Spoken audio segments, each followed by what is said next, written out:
کیونکہ بہت سے شیطان ہیں جو انسانی شکلوں میں ہیں، اس لیے اپنا ہاتھ ہر ہاتھ میں نہ دیتے پھرو۔ شکاری پرندے کی آواز اسی لیے نکالتا ہے تاکہ وہ اس پرندے کا شکار کر سکے۔ پرندہ سمجھتا ہے کہ وہ ساتھی پرندے کی آواز ہے، مگر وہ ایسی آواز ہے کہ جس میں بس اس کے لیے قید اور دکھ ہے۔ کمینہ خصلت درویشوں کی باتیں دہراتا ہے تاکہ بھولے بھالوں کو اپنے جال میں پھانس سکے۔ مردان کامل کا کام روشنی اور حرارت دینا ہے، کمینے و بے شرم بس دھوکہ ہی دیتے ہیں۔ گداگری کے لیے اون کا شیر بناتے ہیں، مسیلمہ کذاب کو احمد لقب دیتے ہیں، لیکن مسیلمہ کا لقب کذاب ہی رہا اور محمد کا اولو الالباب ہی رہا۔ وہ شراب حق ہے جس کی مہر خالص مشک ہے، اور اس شراب کی مہر گندگی و عذاب ہے۔ یہ تھا آج کے اشعار کا ترجمہ۔ اب چلتے ہیں ذرا ان اشعار کو سمجھنے کی کوشش کرتے ہیں۔ گزشتہ قسط میں ہم نے جن اشعار پر بات کی تھی ان میں مولانا رومی مرشد کی اہمیت پر بات کر رہے تھے، لیکن بطور بیدار روح اور زندہ انسان مولانا یہ بھی جانتے تھے کہ مرشد کی اہمیت کو سن کر اکثر لوگ بس اس خواہش میں پڑ جائیں گے کہ کہیں سے بس کوئی مرشد مل جائے جو ان کو بھی وہاں لے جائے جہاں وہ خود ہے۔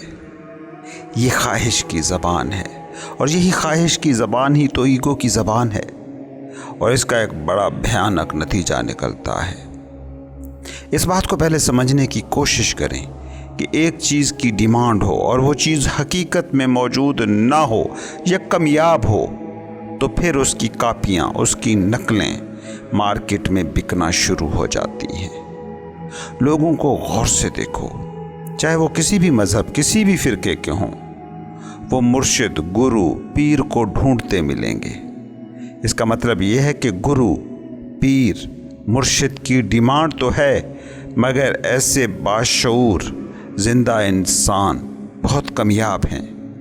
ان کی کمی کو پورا کرنے کے لیے نقلی پیروں، گروؤں، ڈھونگی بابوں کی ایک بڑی تعداد ہے جو اس وقت عملاً دنیا کے ہر معاشرے میں موجود ہے۔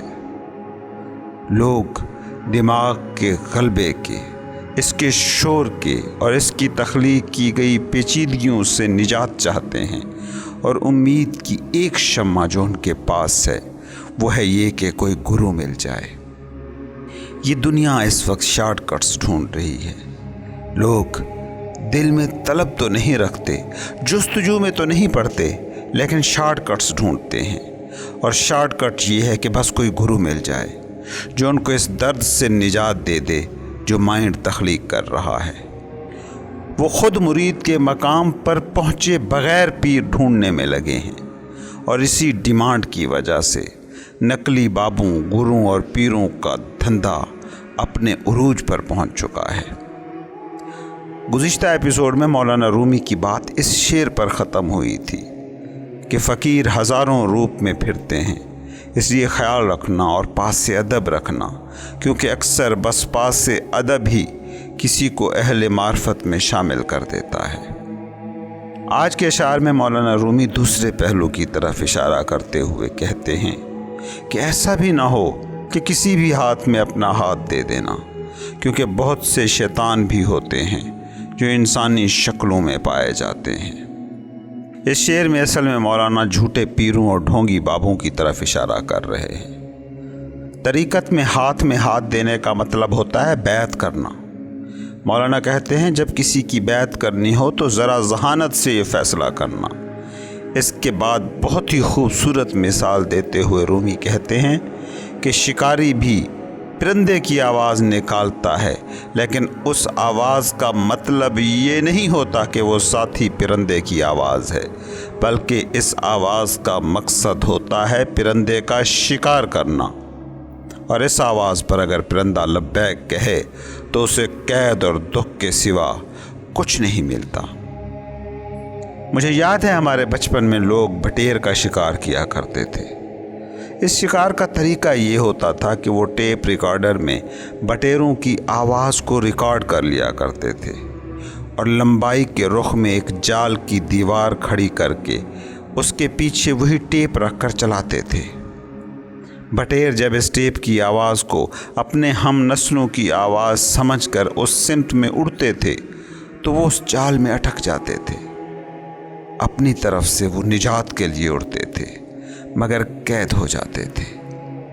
اس خوبصورت مثال کے ذریعے مولانا رومی سمجھا رہے ہیں کہ نقلی پیر گرو بھی باتیں تو وہی کرتا ہے جو حقیقی بیدار روحیں حقیقی مرشد کرتے ہیں، مگر ان کے الفاظ بس ایک نقالی ہوتے ہیں جن کا مقصد مرید شکار کرنے کے سوا اور کچھ نہیں ہوتا۔ مولانا رومی کے زمانے میں شاید یہ ڈھونگی پیر زیادہ تھے یا نہیں تھے، مگر اس وقت ہماری دنیا میں ایسے لوگوں کی عظیم اکثریت موجود ہے۔ حقیقت یہ ہے کہ اب ڈھونگی پیر ہی اکثریت میں ہیں، جن کی وجہ سے سوچنے سمجھنے والے دماغ اس انسٹیٹیوشن کے ہی خلاف ہو گئے ہیں۔ آپ خود ہی سوچیں نا، اگر ڈاکٹروں کے نام پر نقلی ڈاکٹر علاج کرنے لگیں تو آج نہیں تو کل ان ڈاکٹروں پر موجود ایمان کسے رہے گا کہ یہ صحت دے سکتے ہیں؟ آج سرکاری دفتروں میں بیٹھے کسی بھی افسر کے بارے میں کوئی یہ کہنے کو تیار نہیں ہوتا کہ وہ کرپٹ نہیں ہوں گے۔ کیوں؟ کیا ایماندار افسر نہیں ہوں گے؟ یقیناً ہوں گے، لیکن چونکہ اکثر افسر کرپٹ ہوتے ہیں تو اس پورے انسٹیٹیوشن پر شک کیا جاتا ہے۔ آپ لوگوں سے پوچھیں کہ کیا پولیس والے کرپٹ ہیں؟ ہر بندہ کہے گا کہ پولیس والے کرپٹ ہوتے ہیں۔ کیا اس کا مطلب یہ ہے کہ پولیس کے محکمے میں کوئی بھی ایماندار نہ ہوگا؟ یقیناً ہوں گے، مگر گروپ کی نیچر یہ اقلیتیں نہیں اکثریت طے کرتی ہے۔ یہی حال اس وقت پیری مریدی کے انسٹیٹیوشن کا ہے۔ کیا سچے گرو اس وقت دنیا میں نہ ہوں گے؟ یقیناً ہوں گے، مگر اکثریت کن کی ہے؟ یقیناً ڈھونگی بابوں اور نقلی پیروں کی۔ اس لیے پیری مریدی کے سارے انسٹیٹیوشن پر سوال پیدا ہو گئے ہیں۔ اگلے شعر میں مولانا رومی کہتے ہیں کہ کچھ کمینہ خصلت اور بدتینت لوگ ہوتے ہیں جو ہو سکتا ہے کہ باتیں تو درویشوں جیسی کریں، مگر ان کا مقصد فقط بھولے بھالے معصوم لوگوں کو اپنے جال میں پھنسانا ہوتا ہے۔ اس کا معیار کیا ہو کہ کون سا گرو گرو ہے، مرشد مرشد ہے؟ تو مولانا کہتے ہیں کہ مردان کامل وہ ہوتے ہیں کہ جن کی موجودگی زندگی کو حرارت دیتی ہے اور راہ حق کے سالکوں کے راستے کو روشنی دیتی ہے، مگر جو 2 نمبر پیر اور ڈھونگی بابے ہوتے ہیں وہ فطرتاً کمینے ہوتے ہیں، جن کا کام معصوم لوگوں کو پھسلانا ہوتا ہے۔ اس کے بعد اگلے شعر میں مولانا رومی کہتے ہیں کہ جیسے سرکس میں اونی لبادہ اوڑھ کر بندے کو شیر کا کاسٹیوم پہناتے ہیں اور لوگوں کو اس سے ڈراتے ہیں، نقلی پیر بھی بالکل ویسا ہی کام کرتے ہیں۔ وہ اصل میں تو دنیا داروں سے بھی زیادہ دنیا دار ہوتے ہیں، مگر دیندار ہونے کا لبادہ اوڑھ لیتے ہیں۔ وہ اونی شیر بناتے ہیں اور لوگوں کو اپنی کرامتوں کا گرویدہ کرنے کی کوشش کرتے ہیں، مگر ان کا پیشہ گداگری ہی رہتا ہے۔ آپ لوگوں نے ٹی وی سوشل میڈیا پر ایسے ڈھونگی پیروں کو ایکسپوز ہوتے ہوئے بہت سی ویڈیوز دیکھی ہوں گی، اور میں یقین سے کہتا ہوں کہ یہ جو پیر ایکسپوز ہو رہے ہیں یہ بھی تھوڑے ہیں۔ ڈھونگی پیر اور نقلی گروؤں کی حقیقی تعداد اس سے بھی کہیں زیادہ ہے۔ اس کے بعد اگلے اور اس داستان کے آخری شعر میں مولانا رومی ایک اور خوبصورت مثال دیتے ہیں۔ مولانا کہتے ہیں کہ یہی لوگ تھے جنہوں نے مسیلمہ کذاب کو احمد کا لقب دے کر اسے نبی قرار دیا تھا، لیکن تاریخ مسیلمہ کو مسیلمہ کذاب کے لقب سے ہی یاد کرتی ہے، اور محمد صلی اللہ علیہ وسلم کا لقب آج بھی شان والا اور باعث رحمت ہے، کیونکہ حضور حق کی شراب ہیں جن پر لگی مہر خالص مشک کی ہے، اور نبوت کے جھوٹے دعوے داروں کی شراب وہ ہے جس پر مہر گندگی اور عذاب کی ہوتی ہے۔